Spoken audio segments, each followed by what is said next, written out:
সম্মানিত দর্শক, আমরা ছোটকালে বইতে পড়তাম চীনের দুঃখ হুয়াংহো। যদিও সেই দুঃখ এখন আর নেই। এ কারণ হলো বাংলাদেশে যেমন পদ্মা নদী, তদ্রূপ চীনের দুটো নদী খুবই খরস্রোতা। প্রচুর বন্যা হয়। এর মধ্যে একটি নদী হলো হুয়াংহো, আরেকটি নদী হলো ইয়াংশি। তো এই হুয়াংহো এবং ইয়াংশি, এই দুটো নদীর যে প্রবল বন্যা, এই বন্যার কারণে চীনের বিস্তীর্ণ অঞ্চল প্রতি বছর প্লাবিত হতো, ফসল এবং শস্যহানি হতো, মানুষজনের জীবনে হাহাকার আসতো। তো চীন তার আধুনিক প্রযুক্তি, তার শক্তি সামর্থ্য সব কিছু দিয়ে এই পানির যে প্রবাহ, ওয়াটার ম্যানেজমেন্ট বা ওয়াটার রিসোর্স ম্যানেজমেন্ট, পানির সম্পদের যে উত্তম ব্যবস্থাপনা, যেখানে জল বা পানি ডাইভার্ট করা দরকার, যেখানে বাঁধ দেওয়া দরকার, যেখানে সেই যাকে বলা হয় ব্যারেজ করা দরকার, প্রত্যেকটা জিনিস করে এই দুটো নদীর পানিকে তারা এত চমৎকারভাবে ব্যবহার করেছে। এবং এর ফলে তাদের দেশে, আমাদের দেশে যেমন দেখুন এইরকম একটা পানির সম্পদ ব্যবহার করতে গিয়ে, কাপ্তাই লেক তৈরি করতে গিয়ে পুরো পার্বত্য চট্টগ্রামের যে ক্রাইসিস, সেই ক্রাইসিসটা পাকিস্তান জমানায় তৈরি হয়েছে। এবার হুয়াংখো এবং ইয়াংশি নদীতে বিভিন্ন জায়গাতে বাঁধ নির্মাণ করতে গিয়ে চীনে অন্তত ২০ কোটি লোক সরাসরি ক্ষতিগ্রস্ত হয়েছে। ২০ কোটি। আবার এই ২০ কোটি লোকের মধ্যে অন্ততপক্ষে ২ থেকে ৩ কোটি লোককে বাস্তুচ্যুত করতে হয়েছে। মানে প্রকল্পগুলো বাস্তবায়ন করার জন্য এলাকা থেকে সরিয়ে নেওয়া হয়েছে। চীনের এই বিশাল জনগোষ্ঠীকে বাঁচানোর জন্য এবং ন্যাশনাল ইন্টারেস্ট সেভ করার জন্য। এবং চীন যেহেতু একটা বড় রাষ্ট্র, কর্তৃত্ববাদী রাষ্ট্র, তারা এই কাজটি খুব শক্ত হাতে করতে পেরেছে। এবং ওই খবর পৃথিবীতে আসেনি। যেমন ধরুন বিল ক্লিন্টনের জামানাতে আমেরিকা খুব টাকা পয়সা দিয়ে চীনে একটা বিরাট বিপ্লব করার চেষ্টা করলো ডেং জিয়াওপিং এর জমানাতে। তা আমরা সেই তিয়ান আনমেন স্কোয়ারে বেইজিং বিশ্ববিদ্যালয়ের ছাত্ররা যে আন্দোলন করলো, আমাদের বাংলাদেশে যে কোটা বিরোধী আন্দোলন, এই আন্দোলন মানে ওটার কাছে একটা মশাও না। তিয়ান আনমেন স্কোয়ারে যে আন্দোলন হয়েছিল ৮০-র দশকে, আপনারা চিন্তা করে দেখেন, চীন সেই ছাত্রদের উপরে সারা বিশ্বকে তাক লাগিয়ে দিয়ে সেই ট্যাঙ্ক উঠিয়ে দিয়েছিল। কত হাজার ছাত্র যে ট্যাঙ্কের তলে পড়ে মারা গেছে তার কোনো ইয়ত্তা নাই। বিপ্লব একেবারে চিরজীবনের জন্য মানে তিয়ানআনমেন স্কোয়ারে কবর দিয়ে দেওয়া হয়েছে। এই হলো চীন। তো তারা তাদের নিজেদের দেশে কিভাবে, ধরেন আপনি বিয়ে করবেন, সন্তান লালন পালন করবেন, এমনকি আপনি সেক্স করবেন, প্রত্যেকটা ব্যাপারে সরকারের নির্দিষ্ট নিয়মকানুন রয়েছে। এর বাইরে হলে গ্যাসাং কল্লা শেষ করে দেবে। তো সেই চীনের সঙ্গে যদি আপনাকে ধারণ করতে হয় তার রাজনীতি, অর্থনীতি সব কিছু, প্রথমত আপনাকে এক্সপার্ট হতে হবে।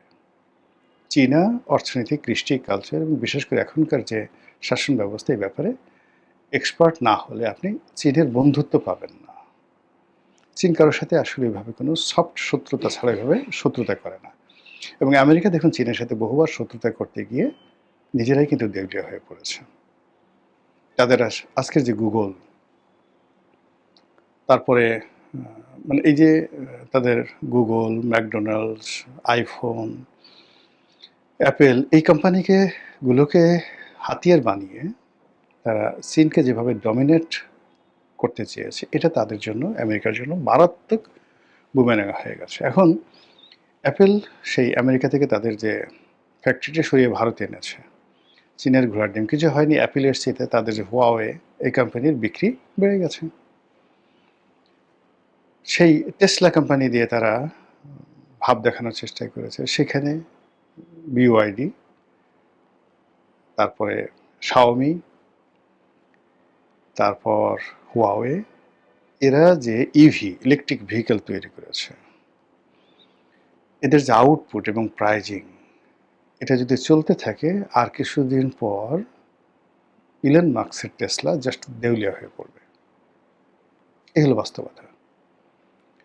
তো সেই চীনের সঙ্গে আমরা যারা বাংলাদেশ, আমরা যদি পাঙ্গাল নিতে যাই, চালাকি করতে যাই, না বুঝে তাদের সঙ্গে মানে খুব চুমাচুমি করতে যাই, এতে আমাদের যে কী হবে, মানে আমরা নীলকণ্ঠ না হলে আমাদের সারা শরীর কালো হয়ে যাবে।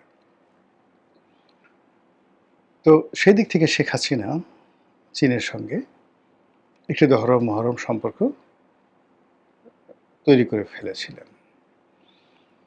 কিন্তু সেই দহরম মহরম সম্পর্কের কারণে শেখ হাসিনার পতনটা খুব দ্রুত, যাকে বলা হয়, তাকে কাঙ্ক্ষিত মাকামে নিয়ে গেছে। যদি চীনের সেই একসময় মানে বাংলাদেশের পররাষ্ট্রমন্ত্রী মোমেন শাহ বলছেন, কেন আমরা চীনে যাব না, চীন আমাদেরকে বিনা শর্তে টনচপ মানিয়ে দিচ্ছে, বস্তা ভস্তা টাকা দিচ্ছে, আমাদের চীনের সাথে সম্পর্ক রাখতে হবে, দিল্লির সঙ্গে সম্পর্ক রাখতে হবে, দিল্লির সাথে আমাদের সম্পর্ক স্বামী স্ত্রীর মতো, এটা তো বন্ধনছিন্ন হবে না, আর চীনের সাথে আমাদের টাকার জন্য সম্পর্ক রাখতে হবে। এটা শুনতে খুব ভালো শোনা গিয়েছিল, কিন্তু যেটা কাজটা করা হয়েছে, আজ যে বাংলাদেশের বিভিন্ন জায়গাতে চীনের যে কর্তৃত্ব আপনি কল্পনা করতে পারবেন না। জাস্ট ছোট্ট একটা উদাহরণ দিই। এই যখন এই এক্সপ্রেসওয়ে বা মেট্রো রেলের কাজ চলছিল, আমি তো যোগাযোগ মন্ত্রণালয় স্ট্যান্ডিং কমিটিতে মানে 3টা সাব কমিটির চেয়ারম্যান ছিলাম।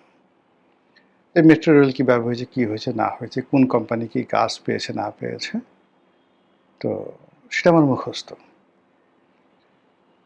তো আমার ছেলে তিতুমির কলেজে তার এসএসসি পরীক্ষার সেই পড়েছে, ছিট পড়েছে। তো এই পুরো রাস্তাটা, তিতুমির কলেজের এই পুরো রাস্তাটা চীনা কোম্পানি এমনভাবে ব্লক করে রেখেছে, তারা 6 মাস 1 বছর যাবত কোনো কাজ করছে না, কিন্তু ওখানে কোনো গাড়িও চলতে দিচ্ছে না, গাড়িও যেতে দিচ্ছে না, জাস্ট একটা গলি দিয়ে একটা গাড়ি যাচ্ছে। তা আমি যখন ওখানে গাড়িটা একটু রাখলাম, রেখে আমার ছেলেটাকে দিয়ে আমি আবার গাড়িটা নিয়ে আসবো, তো 10-12 জন বাঙালি তারা চলে আসছে। এই যাও যাও এখান থেকে, আমার ড্রাইভার তো মানে রীতিমতো ভয়ে অস্থির, মানে পারে তো গাড়ি একদম বুলডোজার দিয়ে ভেঙে ফেলে। তেমন সময় আমি দৌড়ে আসছি, তো আমাকে দেখে বাঙালি যারা একটু অপ্রস্তুত হয়ে গেল, একটু পিছিয়ে গেলাম, বললাম যে স্যার এটা সরাতে হবে, বসের নির্দেশ। তা আমি বললাম তোমার বসকে ডাকো, বসকে ডাকো, ওর পাসপোর্ট আর ওর যে ওয়ার্ক অর্ডার আছে সেটা আমি চেক করবো, ওর বসকে ডাকো, I want to see him বলে। এখন ওরা ওই যে যারা লোকজন আছে, ওরা সাহস পেল না বাঙালির, সাহস, ওরা বোধহয় কানে কানে কি বললো ওই ভদ্রলোকের, সে আস্তে ওখান থেকে মাথা নিচু করে চলে গেল। এই যে আমি কথা বললাম, এটা 2013-14 সনের ঘটনা। সেই কর্তৃত্ব এখন আপনি চীনের যে কোনো লোক বাংলাদেশে চাকরি করে, সেটা ব্যবসা করুক, চাকরি করুক, কন্ট্রাক্টারি করুক, আপনি তাদের সবার মধ্যে ইস্ট ইন্ডিয়া কোম্পানির একটা ভাব পাবেন। সব জায়গাতে তাদের মধ্যে এই ধরনের একটা কর্তৃত্ববাদী ভাব চলে আসছে। এগুলো এক। 2 নম্বরে সেটা হলো যে তারা ব্যবসা নেওয়ার জন্য, পাওয়ার জন্য দুর্নীতির এমন কোনো জিনিস নেই তারা না করতে পারে। এই যে ঢাকা চট্টগ্রাম হাইওয়েটা তারা নির্মাণ করেছে, 20 বার না 30 বার এটা শুধু সময় বাড়িয়েছে, এবং প্রকল্প ব্যয় প্রত্যেকবারই, যেখানে ধরেন কথার কথা 5 গুণ 6 গুণ এটার প্রকল্প ব্যয়, এই 4 লেন করতে গিয়ে প্রকল্প ব্যয় তারা বাড়িয়েছে। এর সাথে মন্ত্রী, এমপি, কন্ট্রাক্টর, টাউট, বাটপার সব জড়িত। প্রধানমন্ত্রীর কার্যালয় একটা চেইন, এখানে তারেক রহমান বলেন, শেখ হাসিনা বলেন, খালেদা জিয়া বলেন, গলায় দড়ি দিয়ে মরলেও এই দুর্নীতিবাজদের দুর্নীতি আপনি বন্ধ করতে পারবেন না। এই লোভটা দেখিয়েছে চীনারা। এরা বাংলাদেশ থেকে বিভিন্ন ব্যবসায়ীদের, মন্ত্রীদেরকে চীনে নিয়ে যায় এবং সেখানে তাদেরকে ডিস্কো, ক্যাবারে, টাকা পয়সা যা কিছু দেওয়া দরকার দিয়ে পুরো এই শেখ হাসিনার জমানাতে যে চীনা প্রকল্পের যে ফাঁদে পড়ে কর্মকর্তাদের যে চরিত্র, রাজনীতিবিদদের যে চরিত্র, ব্যবসায়ীদের যে চরিত্র, এটাকে যে কন্টামিনেট তারা করে দিয়েছে। এখন তারা যে প্রকল্পের দাম 100 টাকা, সে প্রকল্প নিয়েছে 500 টাকা দিয়ে, 300 টাকা দিয়ে, নিজেরা নিয়েছে 100 টাকা, আর প্রকল্পে খরচ করেছে 100 টাকা, 200 টাকা, আর অন্য সবাইকে এই যে চুরি শিখিয়ে তাদেরকে যে নবসটা বড় করে দিয়েছে, এই নবসগুলো এখন পর্যন্ত আপনি বন্ধ করতে পারবেন না। এই হলো চীন, একেবারে চোখে দেখা। জাস্ট একটা ছোট উদাহরণ দেই। পদ্মা সেতুটা যখন হলো, বিএনপির জামানাতে পদ্মা সেতুর এই প্রস্তাবনাটা যখন আমাদের কাছে এলো, আমাদের কাছে পদ্মা সেতুর আসলো, আসার পরে আমরা দেখলাম যেখানে ৭,০০০ কোটি টাকার এটা হলো। ওই দিন অল্প কয়েকদিনের মধ্যে বিশ্ব ব্যাংক এটাকে জাস্ট নকশা পরিবর্তন করতে গিয়ে এটাকে ১০,০০০ কোটি বানিয়ে ফেলো উইদিন 3 মান্থ। এরপর আস্তে আস্তে আস্তে আস্তে এই ৪০,০০০ কোটি টাকাতে এটাকে নিয়ে যাওয়া হলো। তো বিশ্বব্যাংকে যারা বলে, বিশ্বব্যাংকও আউট। তো বিশ্বব্যাংক এর সাথে বাংলাদেশের যে প্রবলেমটা ছিল, তারা চীনের যে কোম্পানিগুলোকে কাজ দিতে চাচ্ছিল, এখানে যে গ্রুপটা আছে তারা চীনের অন্য কোম্পানির দ্বারা মানে বায়াসড হয়ে পড়েছিল, এবং এটা নিয়ে পদ্মা সেতু পদ্মা সেতুর দুর্নীতি নিয়ে বিশ্বব্যাংকের সাথে দূরত্ব, অন্য কোনো কিছু না। তারপর এগুলো বলতে গেলে না, আসলে রাষ্ট্রের অনেক বড় বড় জিনিসগুলো কাছে থেকে দেখেছি তো একদম কান্না এসে যায়।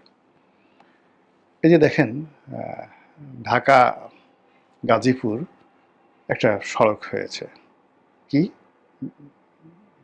মাস ট্রানজিট, বাস ট্রানজিট এর জন্য মধ্যে দিয়ে, মানে প্রথম দিন থেকে এটা বলা হচ্ছিল এটা একটা বোগাস, এটা কোনো কাজে আসবে না। কত টাকা খরচের, কত মানুষের দুর্ভোগ দিয়ে, হাজার হাজার কোটি টাকা রাষ্ট্রের গেছে খরচ, তারপরে পাবলিকের গেছে লক্ষ লক্ষ কোটি টাকা খরচ। এগুলোর সাথে দেখেন যারা যারা জড়িত, কত টাকা তারা মারছে। এখন সরকার বাধ্য হচ্ছে এটাকে অ্যাবান্ডেন্ট ঘোষণা করার জন্য। এই স্থাপনাগুলো এখন কোন কাজে আসবে বলেন? এরকম হলো অবস্থা। তো সেই চীনের খপ্পরে শেখ হাসিনা পড়ে তার জাতও গেল। এখন বলা হচ্ছে ১৬ লক্ষ কোটি টাকা শেখ পরিবার পাচার করেছে। কিন্তু পদ্মা সেতুর সঙ্গে ওই নিক্সন চৌধুরী পাথর সাপ্লাই দেওয়া ছাড়া কোন কোন জায়গায় শেখ পরিবার জড়িত ছিল খুঁজে দেখেন তো। টাকা কারা খেয়েছে? মেট্রো রেলের সাথে কোন শেখ পরিবার জড়িত আছে? কর্ণফুলী টানেলের সাথে কে জড়িত আছে? আপনি একটু খুঁজে দেখেন। এই যে সিন্ডিকেটটা, এই সিন্ডিকেটটা মানে শেখ হাসিনা মানে উন্নয়নের একটা বিরাট, আমাকে উন্নয়ন করতে হবে, এটা করতে হবে। সুশাসন প্রতিষ্ঠা যদি কেউ করতে চাইতো তাহলে উন্নয়নে লাগে না তো, কিচ্ছু লাগে না, যেরকম না খেয়ে থাকতে চাই। এখনও মানুষ বলে যে ঠিক আছে আমরা 3 দিন বসে বসে স্টিমারে করে চট্টগ্রামে যাব, কিন্তু আমাদেরকে নিরাপত্তা দাও। আমরা এমনি মানে এই 1 ঘন্টায় আমাদের চিরং যাওয়া লাগবে না। 1 বস্তা ট্র্যাকসুট নিয়ে জীবনে এত সমস্যা নিয়ে আমরা ধীরে সুস্থে রিল্যাক্সে থাকতে চাই, আমাদের জীবনের ব্যয় কম হোক, এটা আমাদের অবস্থা। তো এই চীনের ফাঁদে পড়ে পড়ে চীনকে, শেখ হাসিনাকে টানতে টানতে টানতে টানতে এমন একটা জায়গায় নিয়ে আসছে, সেই নিয়ে তাকে যখন ছুঁড়ে ফেলে দিয়েছে তখন আর ভারত তাকে বিশ্বাস করেনি, আমেরিকাও তাকে বিশ্বাস করেনি। সেম ঘটনা বেগম জিয়ার ক্ষেত্রে 2001 থেকে 2006 সনে ঘটেছিল। এই যে বাংলাদেশে 10 ট্রাক অস্ত্র মামলা, বাবরের সেই ঘটনা, উলফাদের সেই ঘটনা, তার সাথে দিল্লির ওই সময় খারাপ সম্পর্ক, আমেরিকার সাথে একবার আমেরিকার ফাঁদে পড়ে সে এখানে তাইওয়ানের অফিস করতে দেওয়া, তারপর আবার সেটাকে বাদ দেওয়া, সব মিলিয়ে এই যে আন্তর্জাতিক যে গেম, সেই গেমের কবলে পড়ে আমাদের যে সরকারগুলো এই জনগণকে ভুলে, এদেশের ইকোনমিকে ভুলে, এদেশের বাস্তবতাকে ভুলে, সেটা আমেরিকাকে হোক, চীন হোক, ভারতও হোক, এদের খপ্পরে পড়েছে। ইস্ট ইন্ডিয়া কোম্পানি হোক, পর্তুগিজ হোক, তারপরে ফ্রান্সের ইস্ট ইন্ডিয়া কোম্পানি হোক, মানে আমি সেই ব্রিটিশ জমানাত আগের থেকে বলছি যে আমাদের দেশে কিন্তু মানে দাস, ওলান্দাস, মানে এখন নেদারল্যান্ড যারা আছে, মানে পর্তুগিজ, ওলান্দাস, ডেনমার্ক, তারপরে ফ্রান্স, পর্তুগাল মানে পর্তুগিজ, এরপরে ইংল্যান্ড, মানে 6 থেকে 7টা ইস্ট ইন্ডিয়া কোম্পানি ছিল। এরা নিজেরা নিজেরা মারামারি করতে, এবং আমরা এই বিভিন্ন বাঙালি যারা রাজাবাসা এদেরকে ভাড়া হিসেবে ব্যবহার করতাম, এদের আর্মিকে ব্যবহার করতাম, এবং এরা নিজেরা মারামারি করে শেষ পর্যন্ত ব্রিটিশ ইস্ট ইন্ডিয়া কোম্পানি টিকে যায়, আর বাকি ইস্ট ইন্ডিয়া কোম্পানিগুলো এখান থেকে চলে যায়। তো এই যে আমরা যারা আমাদের দেশীয় রাজন্যবর্গ এই ইস্ট ইন্ডিয়া কোম্পানির খপ্পরে পড়ে তারা শেষ হয়ে গেছে। যেমন ধরেন টিপু সুলতান, বিখ্যাত বীর। এখন সে ব্রিটিশ ইস্ট ইন্ডিয়া কোম্পানিকে মোকাবেলা করার জন্য সে তার রাজ্যে মহীশূরে সে এই ফ্রেঞ্চ ইস্ট ইন্ডিয়া কোম্পানিকে সে জায়গা দিল, এবং সে নেপোলিয়ন বোনাপার্টের সঙ্গে তার ওই মুহূর্তে যোগাযোগ ছিল, এবং সে ফ্রেঞ্চ আর্মিকেও ভারতে আনতে চাইল। কিন্তু শেষ পর্যন্ত দেখেন টিপু সুলতান শেষ, তার বাবা হায়দর আলী শেষ, সব কিছু শেষ। এরকম অসংখ্য ঘটনা আমাদের দেশে ঘটছে। যে আমাদের বাংলাদেশে ধরেন বাংলা বিহার উড়িষ্যার আমরা যেভাবে মানে আসলে ইতিহাস পড়ি, ইতিহাসটা এত সহজ নয়। এখানে there are many many things behind the scenario রয়েছে। আর এখন এই বাংলাদেশে কিন্তু অনেকগুলো ঘটনা ঘটছে। আমার বক্তব্য হলো, যেই রোগে বেগম খালেদা জিয়া আক্রান্ত ছিলেন, মানে এই চীন রোগে আক্রান্ত হয়েছিলেন, যে রোগে শেখ হাসিনা আক্রান্ত হয়েছেন, সেই একই রোগে কেন তারেক রহমান সাহেব একেবারে নিজে দৌড়ে গিয়ে সে চীনের ওখানে গিয়ে পড়তে হবে? একটু মাথা ঠান্ডা করে আমাদের যা কিছু আছে সেগুলো নিয়ে যদি আমরা একটু মানে নিজেদেরকে গ্রো আপ করতে চেষ্টা করতাম, সমস্যা সমাধান করার চেষ্টা করতাম, বিকল্প চিন্তা করতাম, তারপরে কোনো একটা দেশে যাওয়ার জন্য একটা কনক্রিট একটা ধারণা নিয়ে লেনাদেন, আমি আপনাকে এটা দেবো, আপনি আমাকে এটা দেবেন, এটা শুধু ওপেন, একদম ওপেন, কোনো বাংলা কথা ওপেন। এখানে ঢাকাতে আলোচনা হবে, ওই পর্যায়ে আসবে, প্রধানমন্ত্রী যাবেন প্রেসিডেন্টের সঙ্গে জাস্ট একটা সাইনিং সিরিমনির জন্য, একটা নেগোসিয়েশনের জন্য, রিলেশন করার জন্য প্রধানমন্ত্রী বা প্রেসিডেন্টের বৈঠক দরকার নাই। এর আগে মিস্টার শি বাংলাদেশে এসেছিলেন, $40 বিলিয়ন বিনিয়োগ করবেন, 40 টাকাও বিনিয়োগ করা হয়নি। মধ্যখানে এই যে প্রেসিডেন্ট শি বাংলাদেশে এসছেন, এই ধাক্কা সামাল দিতে দিতে শেখ হাসিনাকে মানে ভারতের কাছে আরো 10 বার করে অবনত হতে হয়েছে। ইতিহাস আমাদের সামনে থাকে ভবিষ্যতের জন্য পাথেয় হয়ে, বর্তমানকে সুন্দরভাবে সুসংগত করার জন্য। চীনের সঙ্গে আমাদের যে সম্পর্ক পাকিস্তান জমানা থেকে, সেই সম্পর্কটার ধারাবাহিকতা যদি আপনি রক্ষা করেন, তার সঙ্গে অতীতে চীনের যে সম্পর্ক, চীন কিন্তু আমাদের দেশে বহু বছর তারা এই বাংলাদেশে শাসন করেছিল, বহু বছর তারা শাসন করেছিল। পুরো ভারতবর্ষের একটা বিরাট অংশ কিন্তু চীন একটা সময় দখল করে নিয়েছিল, সেটা ভিন্ন ইতিহাস। তো কাজেই চীন কোনো দেশে সাম্রাজ্যবাদী না, চীন সাম্রাজ্যবাদী সব জায়গায়, যখন তাদের সেই ইউয়ান ডাইনেস্টি ছিল, মানে মানে যাকে বলা হয় কুবলাই খানের জমানাতে, তারা পুরো ইউরোপকে তছনছ করেছে, মধ্যপ্রাচ্যকে তছনছ করেছে, 200 ইয়ার সারা পৃথিবী তারা কাঁপিয়েছে। আর সারা পৃথিবীতে এই চীনের অত্যাচারের কারণে পরবর্তীতে সারা পৃথিবী, সেই ওলান্দাস, আমেরিকা, তারপরে জার্মানি, জাপান, সবাই দল বেঁধে প্রায় 400-500 বছর ধরে এই চীনের উপর চাপ প্রয়োগ করেছে। ফলে ইতিহাস এত সহজ নয়। আপনি যখন কোনো একটা জাতির সঙ্গে নেগোসিয়েশন করবেন, তার সঙ্গে বাংলাদেশের সম্পর্ক কী, এই ভূখণ্ডের সম্পর্কে আপনি ইচ্ছে করলে 1000 বছরের ইতিহাস একটা ডট তৈরি করে তারপরে আলাপ আলোচনা করলে it will be better for everybody.